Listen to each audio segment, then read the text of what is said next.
many Londoners, and I would also say people right across the country, are really coming to terms with and saddened, shocked, just really finding it hard to process the tragedies that we are hearing around swimming-related deaths. And there has been quite the increase in recent weeks. The summer holidays are here. We are now in our 5th heat wave in London. And as such, understandably, some would say, many Londoners want to go for a dip, want to cool off in this hot weather. The conversation I really want to have today on Radio London, though, is whether or not, as Londoners, are we equipped to be swimming in open water? Because there is a difference between that and being a proficient, confident swimmer in your local swimming pool, in your leisure centre.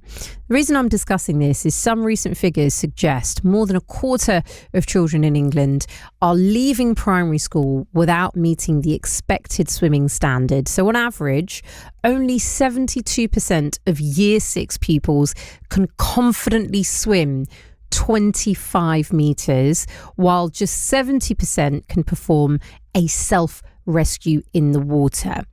Now, the gap is even wider for disadvantaged children. It's almost, for some, and I've seen this comment on social media, a postcode lottery as to whether you're a confident swimmer, depending on where you live and where you grow up.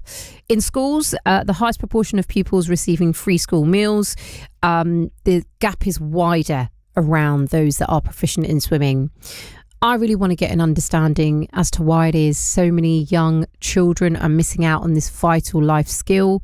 But what can be done to close the gap? I'm joined now with Rees, who is founder and managing director of World Swimming. Great to have you on Radio London, and thanks for waiting patiently, Chris. Firstly, just tell me a little bit about what World of Swimming does. So we are a swimming school that teaches children and adults to learn how to swim, and we have a variety of pools all across the South Coast and in London as well. And for us, it's just really making sure that this vital life skill is there for everybody. And it was quite interesting hearing your story about the fact you learned to swim a couple of years ago, because if we don't get people swimming by the time they finish primary school, they just don't come back during secondary school or going through their early adulthood, and it takes that point where you have time later on to be able to come and learn how to swim, if you choose to come back to that at all. So there's a huge gap. If we can't get people swimming into primary school, there's a really worrying future for people just not be able to take advantage of anywhere near the water. Do you know what? You're totally right. I would say it was the competitive Sagittarius in me, coming from a family of swimmers, marrying into a family of swimmers, and being the odd one out and not being able to swim. And going on an array of holidays and realizing I'm always by the pool. I'm never in the pool. I need to kind of do what everyone else is doing and enjoy it. So I would say that fundamentally is what kept spurring me on, even into my late 30s, as to want to know how to swim. I want to ask a question, though. As a Londoner who's grown up in London, studied in London. I went to swimming classes in my primary school in a leisure centre in West London.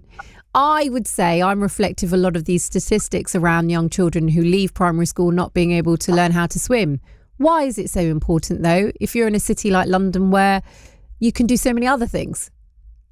You can do some other things, but this also opens the gateway or the doorway to so many other activities. So if you wanted to go kayaking or paddleboarding on the river, if you want to go sailing or go and just do anything near the water, or even just go and splash around at the sea, learning to swim just to get to 25 metres is not enough to be safe. You have to be aware of the dangers around all the different bodies of water. I'm a confident swimmer, but I still have issues that if you go into a river, especially if it's been raining at the weekend, all of a sudden the flow of water can be much faster than it was even a week ago. Right. And the issue we're going to have where we've had all these droughts recently is when it does finally rain again, people who are used to splashing off in the heat and going to somewhere that's a nice trickle of a river to go and enjoy themselves, as soon as that rain does come back, it can change the situation very rapidly. If people are used to being somewhere they think is safe, it can be unsafe if they go back to a different time. So it's raising that awareness, which I think is a key first step that the government's introduced for national curriculum to make sure that children from September do get some classroom-based water safety knowledge, but we still need to get people having those practical situations. And you're probably unusual in terms of the fact that you came from a family of swimmers. The bigger issue we're finding is that parents can't swim or didn't have access to swimming lessons, and therefore they're scared of going in the water, so they don't want to go into the water with their children because they're not confident or competent enough to go through it. So you're probably unusual in the fact that you've come from a family of swimmers. It's the parents not knowing how to swim or not had the access to it when they were growing up is probably the biggest issue we've seen recently. Yeah, I mean, it's just really embarrassing. My father even threw me a swimming birthday party age 9, and I was stood in the pool, and he was just like, I can't understand it. The water is stagnant. It's not going anywhere. Whereas, you know, he learned how to swim in rivers in Kenya. So just a very different childhood to mine. Are Londoners, especially young Londoners, at a disadvantage of living in a city like this, whereby they may be proficient swimmers in a swimming pool, but they don't have that experience of swimming in an open water? Yes, I think so. And I think the different dangers are quite important. We mentioned briefly about in terms of rivers, but also if you go to the beach, Bournemouth is a very popular beach, and Brighton, and both of those have quite strong currents that can affect people. So if you're not used to swimming, you can be taken by surprise at currents that come in and out from there.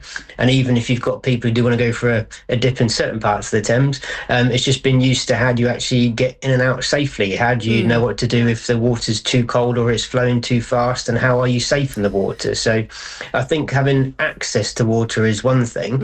And there's plenty of hotel pools that are around where people can learn how to sort of build up their confidence, and you can practice basic rescue skills with young children. But hotel pools tend to be 10, 15 metres, and there's you can get to safety relatively easily, whereas suddenly then going to a Lido, which could be 50 metres long, that's a very different experience for a swimmer to get used to. So I think it's the lack of access to the water which can be a difficulty for people as well. I'm part of the reason that I'm having this conversation today, as I did say in my introduction, Chris, is, you know, so many of us have just been touched by these tragedies of especially young Londoners who are losing their lives to swimming related accidents fundamentally. What would you say to anyone who's listening to Radio London is thinking, well, yeah, I'm a great swimmer. I can swim in the pool, in my local pool. I can do the laps. Is there a key difference between that and individuals swimming in open water, but also understanding a self-rescue in open water? Oh, yes, definitely. So in a pool environment, you've got lane ropes, you've got sides of pools, pools where you can touch the bottom very easily. And although you might have access in a leisure centre slightly deep end of the pool, there's still the difference of suddenly going to open water where there's currents, there's tide, there's temperature differences, all which affect your body in very different ways. It's having exposure or ability to go to that in safe places. That's really important. So there seems to be a resurgence of Lidos coming back, which is a really good thing to see coming back. So that's nice, safe environments. You still have the outdoor enjoyment of enjoying the waterfront, but you've then got the safety of having lifeguards or trained swimming teachers, and you're a safe swimming specific area. So I think the fact that there is more access to water coming, which is really good. But I think from a young age for us, it needs to be that education piece for youngsters and to parents. If you're going to let children out, especially as you mentioned before the end of primary school, you've got that ability to have parental oversight up until the end of primary school. But once they get to 11, 12 years plus and they're off to go and play with their friends, the difference between a swimmer and a non-swimmer, and all of a sudden trying to rescue your friends who are not used to being rescued, can make a huge difference to saving someone's life. So it really is important to get that water safety and education piece out to the schools or through the schools, but also they need that practical pool time. You need to encourage the parents to get their experience up to understand how they can encourage their children in the water. And what we don't want is parents doing the old-fashioned sink or swim and throwing a child in, because that can affect their confidence. They need to have either some education through swimming lessons or just building up confidence and making sure you can show the child how much fun it is to have in the water and to build up their confidence as well. I wonder, do we need to change our language around swimming? I say that because when anyone now asks me, can I swim? My answer will always be, I am a great swimmer now, but only in a swimming pool. I cannot swim in open water because of my lack of confidence, because of the lack of experience, as you've just referenced there, around the current, the tide, all of these aspects which will play a part. And if we do need to change especially in a city like London, our language around what kind of proficient swimmer we are, should accessibility then be there for open water swimming lessons for young adults? So it's a two-pronged question. So.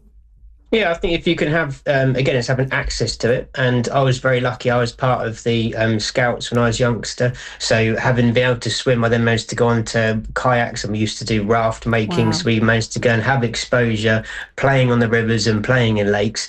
But that was only because I could swim. Yes. And they needed us to be able to swim a minimum of 50 metres, even though you're wearing a buoyancy jacket. So we're talking about the stats of 25 metres, but I don't think we're going far enough. I think the children should be able to swim further.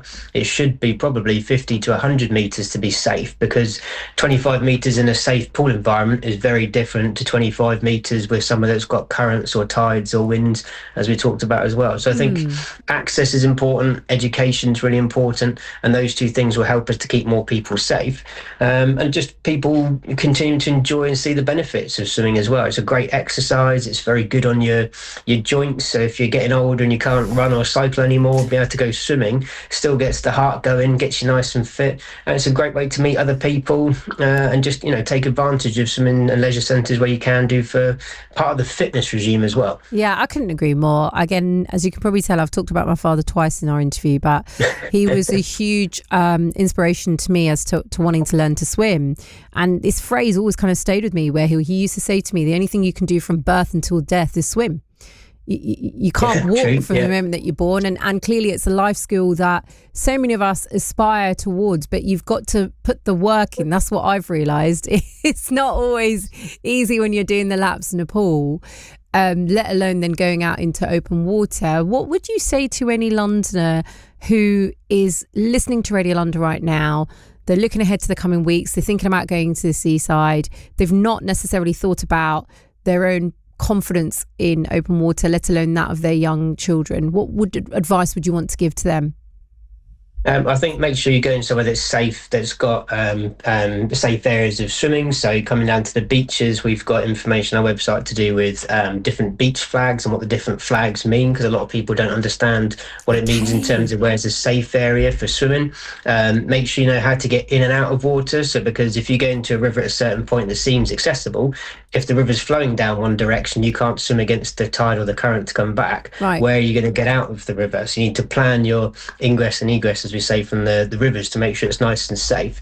If you are going to go swim with a friend, or go with someone who's been there before, who knows the area, who knows the currents, knows the depths. Yeah. And just make sure you're safe and you plan where you're going to. And there's a huge amount of information on the RNLI website, the RLSS websites, the STA websites. There's an awful lot of water safety information out there, but it'd be worth making sure you go somewhere that is safe, that's either lifeguard protected or has the ability to have a nice safe space to be able to go and swim in, and don't be put off by it. You can have and enjoy and have a great time, and totally millions of people enjoy swimming every single week. But there's just so many hurdles that stop people going into it, and the big thing is confidence, not having that confidence that you could either save yourself, or if you're going with somebody else. So go get some adult lessons. There's lots of places do adult lessons. They can do it in shallow environments if you're not confident in deep water, and I would just recommend just get back into that water and have a little practice in the pool first to make sure you can still swim, because